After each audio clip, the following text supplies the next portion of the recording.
Hello, welcome to the first Web Extra in our Live on Web series. We're coming to you shortly after we completed our Live on Web, which focused today on the logistics industry and our TT Top 50 publication of the largest logistics companies. Our guest, Bob Farrell of the Automobile Carriers Conference, was not able to remain with us due to a scheduling conflict, but we want to thank him for participating with us today. Once again, our chat was sponsored by MacroPoint and Contract Leasing. So I want to turn to Dan.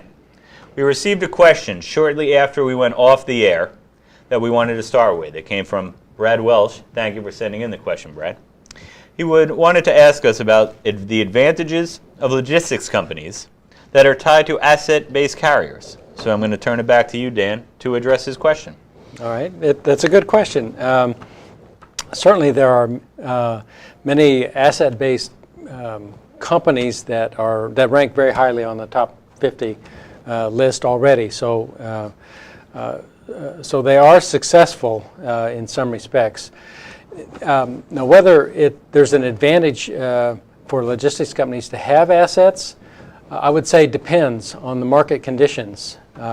Situation like today, where capacity is tight, absolutely it's an advantage to have assets because otherwise you're disadvantaged in providing service and you may have to pay higher rates. But there's going to be other times when capacity is plentiful, and then it's not an advantage really to own assets because you can usually buy cheaper and you don't have to worry about keeping your own assets fully utilized under those conditions. So this is something that we see go back and forth constantly in the marketplace. I wouldn't expect current capacity constraints to last forever. In fact, historically, these environments don't last very long at all because trucking is a very diverse and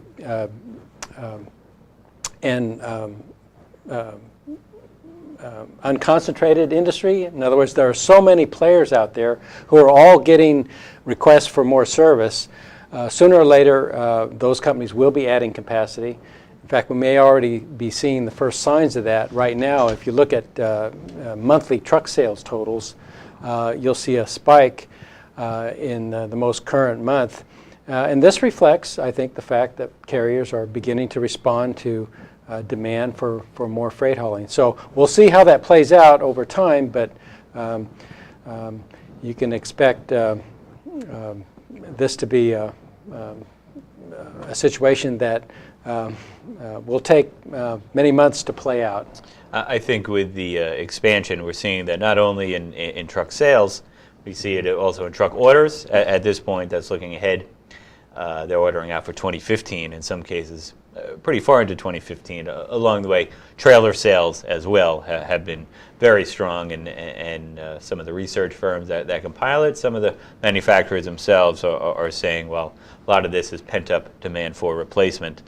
It's been strong enough months now in a row where it is clear that there's at least some expansion going on. Yes. We touched earlier during the chat itself a little bit about consolidation. It's always a buzzword within the trucking industry as a whole. I was wondering if you could just follow up a little bit further about where you see consolidation going, specifically when we look at the logistics sector. Yes, we spent some time imagining who or what companies might be the bigger players in the future. But rather than try and pick individual companies that are going to come out on top, it might be more useful for people to think about how consolidation is dividing the logistics market into big and small companies. And both of these are going to play an important role going forward because large companies will want to provide a full range of transportation services, be a one-stop shop, if you will, for shippers, and they'll have considerable success. There'll be other companies that are smaller and they provide a more specialized service. They might focus on one or two categories of logistics services. And the feeling is, from the people that I've talked to in the industry, that there's a role for both large and small players in this industry going forward. So it's the middle-sized companies that might be most at risk going forward, who they'll have to choose kind of what direction they want to go. Do they want to be a big player doing everything, or do they want to be more specialized? The same trend in trucking we see as well, because large companies have certainly advantages in terms of economies of scale, right? Their ability to provide a full range of services. And you've got smaller companies that confine their service to particular markets, let's say. They do very well, some of them. It's the guys that they're kind of stuck in the middle that seem to have the most trouble. So I see these trends kind of playing out in both trucking and logistics markets over time. And these trends will be covered not only in our weekly print edition and online, but when talking about logistics in our annual logistics publication, which, as we reference, has always been in the fall. We're going to be moving it to April.